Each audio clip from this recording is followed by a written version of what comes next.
All right, guys, we can fire away. Hey Ryan, Sam Fortier with the Washington Post. Thank you for doing this.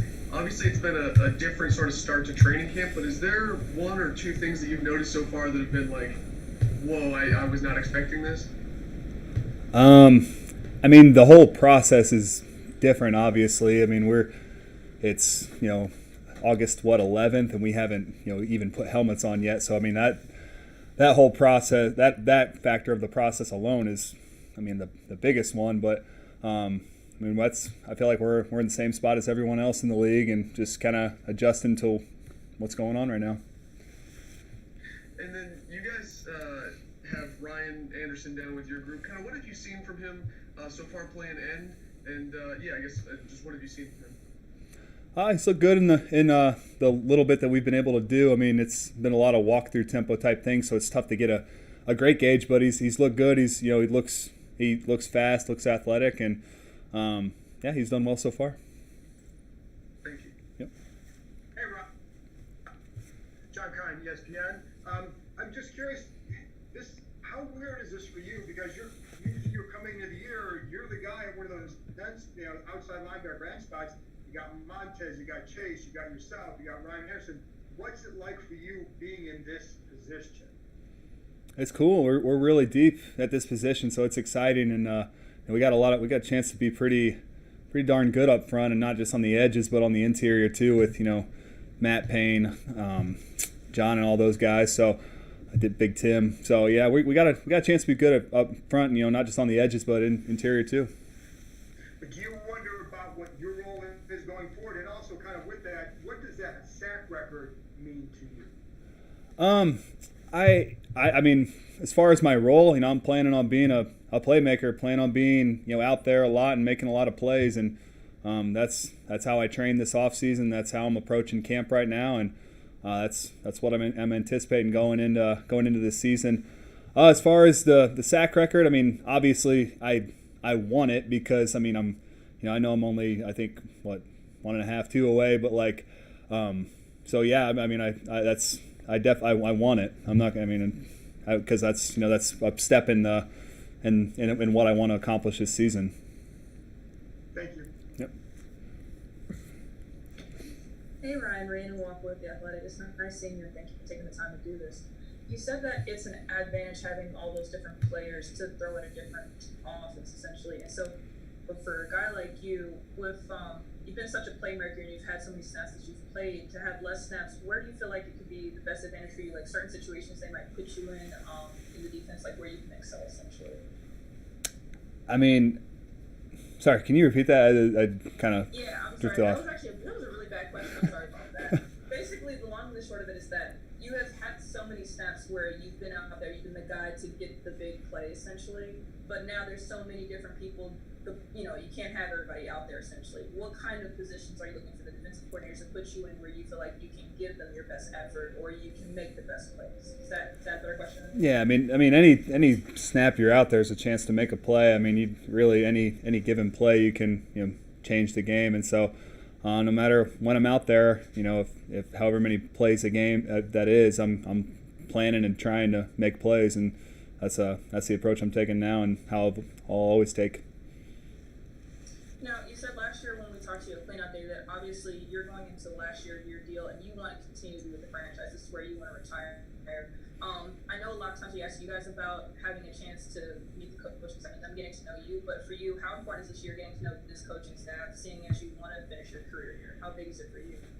I think it's very important. I mean, obviously, this. I want to be here. I've made that clear. I've made that clear privately. I've made that clear publicly. I want to be here. I've through the good and bad, and so yeah, I think it's I want to show these coaches that I'm someone they can rely on, not only this year but going forward as well. Thank you, Ryan. Yeah. Hey Ryan, Pete Haley with NBC Sports Washington. I'm wondering now, as you've had a couple months removed from that consecutive game streak, have you had a chance to really reflect on it? And if so, what are you kind of most proud of when it comes to that really wild feat? Yeah, I've reflected on it at different points throughout the off season, and it bums me out that it's done. Because that was something I took a lot of pride in, because I really work hard to take care of my body, not just in season but out of season, and it's really it's an everyday thing, not just in season but out of season. So I really took pride in being available for every game. So it bums me out that it's over, but it's something that I had to put behind me because it's done. I just gotta focus on these next games and making sure I'm available moving forward. When it comes to these next games, is there kind of one part that this shortened and adjusted training camp could really impact the defense? Some aspect of the game that you're kind of going to keep an eye on and say, oh wow, we need to make sure we're even more on point in this part because we've had less work than we're used to having? Not one part in particular. I think we're all right now just trying to make sure we get the defense installed, make sure we know our assignments so we can play fast. If you know what you have to do on a play, you can play a lot faster than if you're uncertain of what you have to do. So I think that we're using these days right now where it's more of a walkthrough tempo to really get the not only get physically ready but mentally ready, and so that way we can start doing the real practices in the coming weeks that we're mastering the defense and mastering our assignments. Thank you, Ryan. Yep. Hey Ryan, Ben standing with the Athletic. Good to see you. Obviously, we talked about the adjustments you guys have had to make with this situation with COVID and everything. What's it been like in the locker room? We obviously all kind of know the general setup, but how different is it because of social distancing guidelines? It's a lot different. We're all spread out over the locker room. Got a couple lockers in between each guy, which I think is smart. You want to keep as much space as possible, obviously. And I think guys have been pretty good about wearing masks, keeping their distance, and so that's been encouraging to me from the start. Is that guys want to have the season, so they're doing their job.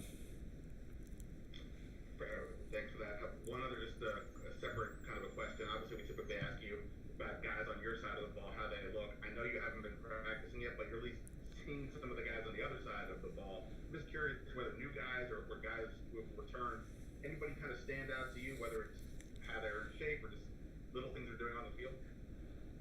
It's tough to say because we haven't really been working against our offense at all. We see them a little bit in our conditioning drills before we start our football stuff, but I can't really give a good analysis. Dwayne obviously looks like he's in good, a lot better physical shape. That was one of the first things I noticed when I saw him in the locker room the other day was he looks like he really did a good job training this off season. But as far as playing against guys, I haven't really had much experience yet, so it's to be determined. I'll have a better answer for you next week, I'd imagine. Cool, thanks. Ryan, Nikki Javala with Washington Post. Kind of along those lines, you practice against a number of younger quarterbacks just being here. From what you've seen over the years, what are sort of some of the biggest challenges younger guys at that position specifically tended to deal with as they're transitioning from the college game to the pro game? It seems like the biggest thing for a lot of young guys is just learning especially offensively, is learning the scheme and learning the playbook. From what I've heard, it's a lot more advanced, and it's just there's a lot more nuances coming from the college game to the pro game. So that's a big transition coming from college.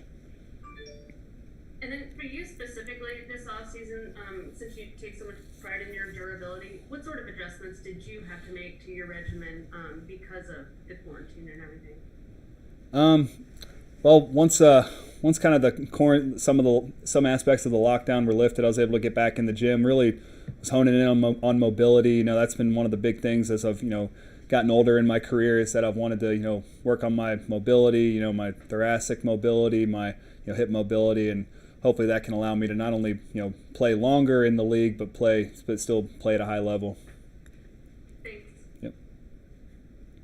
Hey Ryan, I also wanted to ask about Dwayne. Just you've been around a lot of teams, and I guess leadership comes in different forms, whether from the defensive side or whatever. But what does it do for a team to have a quarterback that is that presence, that voice? I think it's the role that's kind of expected out of a quarterback. That's the plays. Really, a lot of plays are largely dictated by how if football play is largely dictated about what the quarterback does on a certain play. So we're looking to the quarterback, to not only make plays on the field, but to be that that leader that we that most teams need. And I mean, you look around the league, and I think quarterbacks are just generally viewed as leaders, and I think Dwayne has those qualities. Thanks.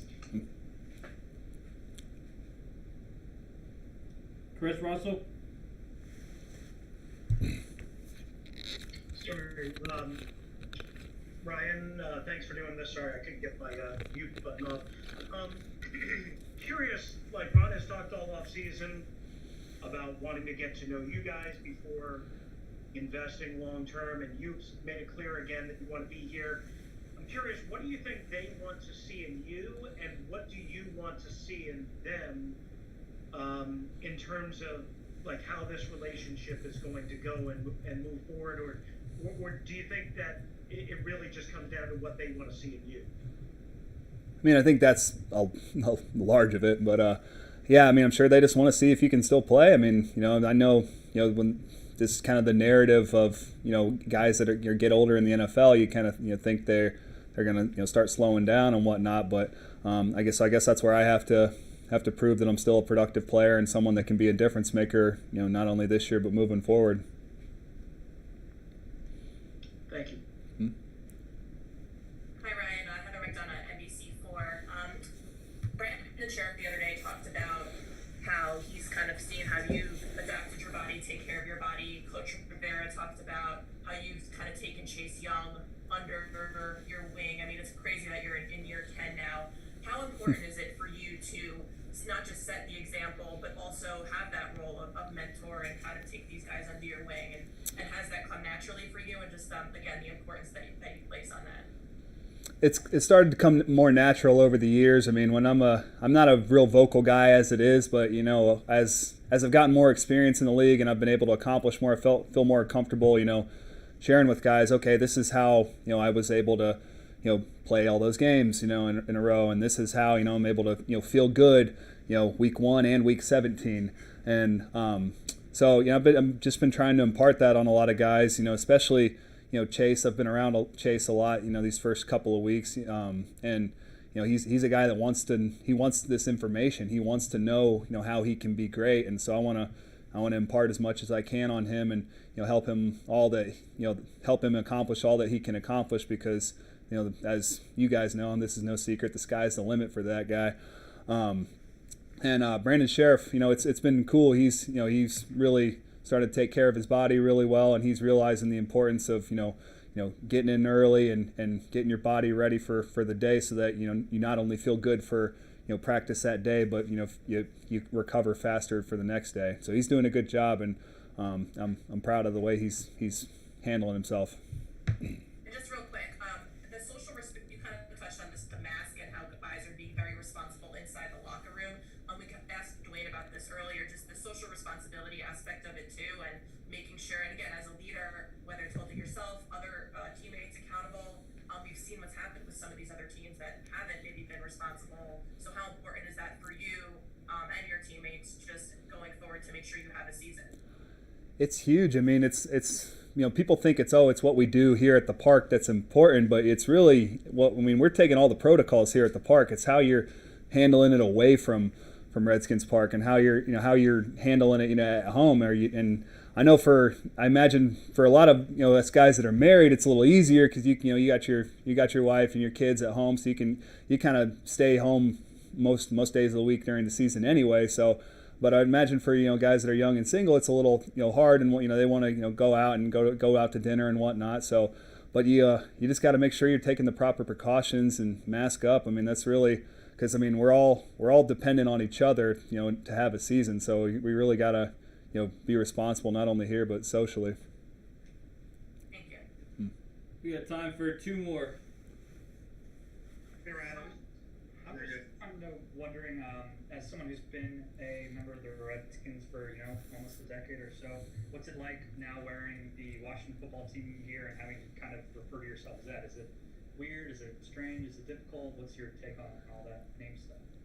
I mean, you catch yourself saying Redskins at times, but here. I mean, ultimately, I'm cool with the change. I mean, I like it. I think I think the name actually has is kind of cool. I mean, Washington football team. It's kind of, and I mean, I know like a lot of soccer teams have different names that are FC and whatnot. So I think it's kind of cool, and it's cool to be part of. I got to be part of one tradition, and I hope to be part of this one going forward.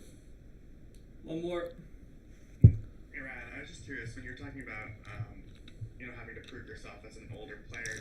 Does that require a bit like of an ego check at all? I mean, on some level you have to prove yourself every year, but you are a very accomplished player, and you have shown a history of production. So how do you kind of grasp that as maybe you don't view yourself as older either? Yeah, I mean I think that's a good way of putting it. You kind of you really gotta like humble yourself. You gotta realize, okay, this game, you gotta prove yourself year in and year out, and what you did, for how many years. It doesn't matter as much when you're trying to prove yourself for this next season. So yeah, I think that's a good way of putting it. All right, thanks, Ryan. Appreciate it.